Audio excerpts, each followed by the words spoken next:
Good afternoon. I'd like to call this special meeting of the Kansas State Board of Education to order.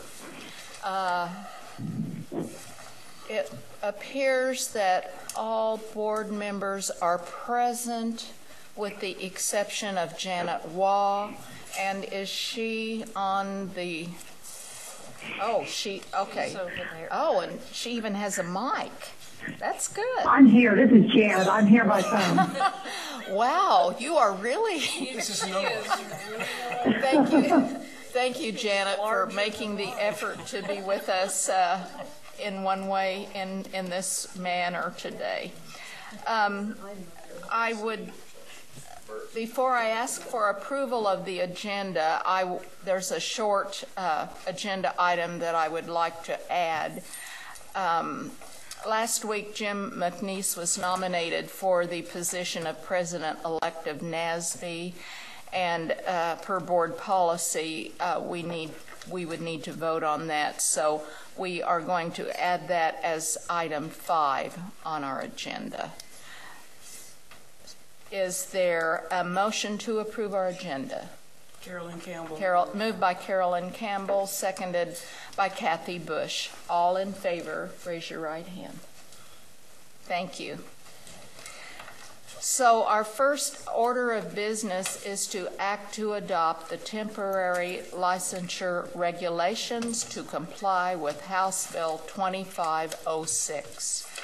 We were presented with the background information on this at our last meeting, had a discussion about it. There is a nice new handout available to explain that to people in the field. Are there any questions before I call for a motion to approve this? Then do I hear a motion to approve the temporary licensure regulations? Moved by Steve Roberts, seconded by Dina Horst. Is there discussion? There being none, we will have a roll call vote on this item. I'll turn it over to Peggy to... I think Ken had a question, maybe. Oh, Ken, I'm sorry. Madam Chair, I think that the law called for applicants, out-of-state applicants, to take the praxis. Is that right? Praxis. To praxis. It does. It did. I guess that's what's called, is that what's referred to here as a content and pedagogy test? Who would like to answer that question? Head nods are good, but would someone speak to it? The statute did say the praxis, but in Kansas, this board accepts the praxis or whatever content exam is accepted in another state. So that's why we wrote it that way, to keep in compliance with what the board has always done in the past. So this is not going to require someone who has already taken the what's comparable to the praxis in another state. That is correct. Require them to take it again? Correct. Okay. We didn't want to limit it to just the praxis, so we stayed with the board's current policy, and that is, or whatever's accepted in that other state. All right. Thank you. And I see that I have names on my speaking order. I don't know if they were just Kathy, Jim, and Dina. Okay, I can remove those. So are there any other questions? Okay, now we are ready for our roll call vote. Okay, if you'll just answer yes or no, I'll just move around the table, starting with Steve Roberts. Yes. Ken Willard. Yes. John Bacon. Yes. Sally Cobble. Yes. Janet Waugh. Yes. Carolyn Campbell. No. Dina Horst. Yes. Jim McNeese. Yes.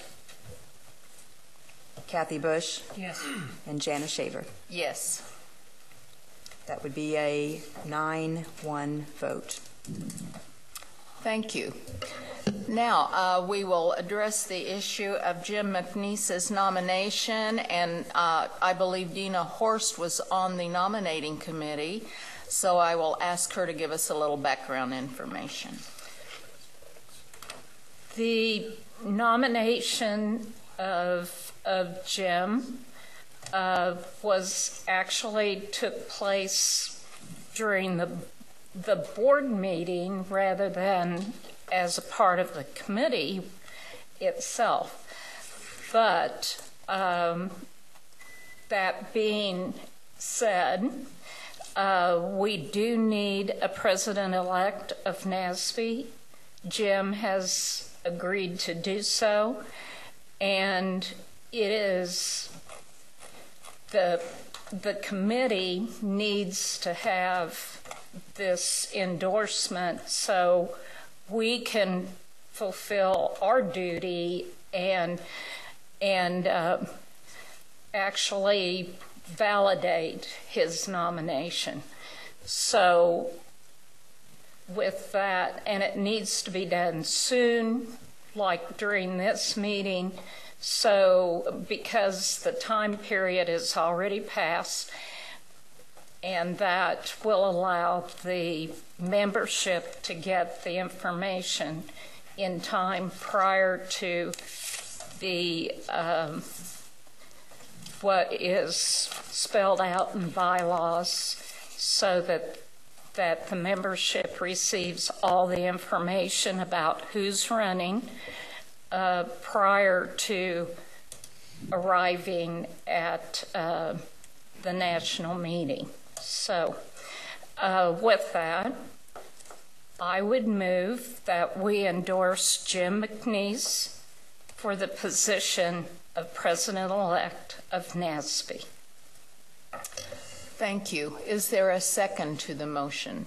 Seconded by Ken Wellard. Is there discussion? Jim, you want it? Thank you, Steve. Yes. Just making sure. That being said, all in favor? Can I ask a question? Yeah. This is Janet. Yes. Okay, I just simply wanted to know, I support it, but I want to know, are there any other nominees? Are there any? I didn't understand. Any other nominees? Are there any other nominees? Buzz had put his name, who is a past president, had put his name in the hat, but kind of because no one else had done so. So he also may have some issues with not being reappointed to the board in his state. So it was the decision of the NASB board that someone else should take his place. So with that, am I explaining that correctly? And so Jim has graciously stepped forward and said that, yes, he would be happy to fulfill that position. No, thank you very much. I absolutely support Jim. I think he does a great job. I'm curious for the analysis there. She said she supported. I think she said she's Okay. And Ken Weller, did you have a comment? Yes, I do. Madam Chair, thank you. This is not the ideal kind of a situation that you like to have where you only have one nominee, but it's become evident that the qualifications for being able to run for president-elect were written at another time, many years ago, and they really are too restrictive for the environment today. And the reason that past President Gaida put his name up was that restrictions were such that it had discouraged people from running, and so he put his name up, although that was actually at odds with our bylaws. And so it would have required a suspension of the bylaws in order to put him in, and it was an uncomfortable situation for everyone. But when Jim agreed to have his name go forward, that took care of that situation for now, and I'm sure that's going to be addressed in the coming year because with bylaws changes to open it up a bit. It's just too restrictive now. Now you have to have been president, you have to have been chair of a study committee or the GAC or serving on the board. So it's a pretty narrow group of people that are eligible to run for this leadership office. And we just think that I think there's general consensus that it needs to be opened up and reconsidered. So that will happen, I'm sure, and hopefully this kind of situation won't come up again. But that's not to detract at all from Jim's candidacy. I strongly support it and encourage him to do it, and I'm sure he'll do a great job. And we all think he would do a fine job.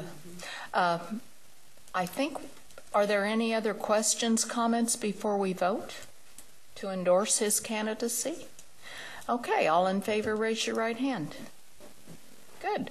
We have, Janet, are you voting? I raised my hand. Okay. You told me Good. to raise my hand, I did what you said. Okay. Then we have a unanimous vote on that. Thank you very much. And thank you very much.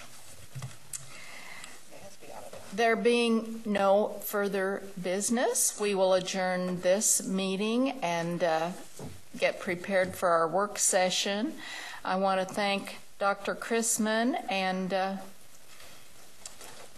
when we have adjourned our meeting, we'll turn it over to him and let him introduce his associates today.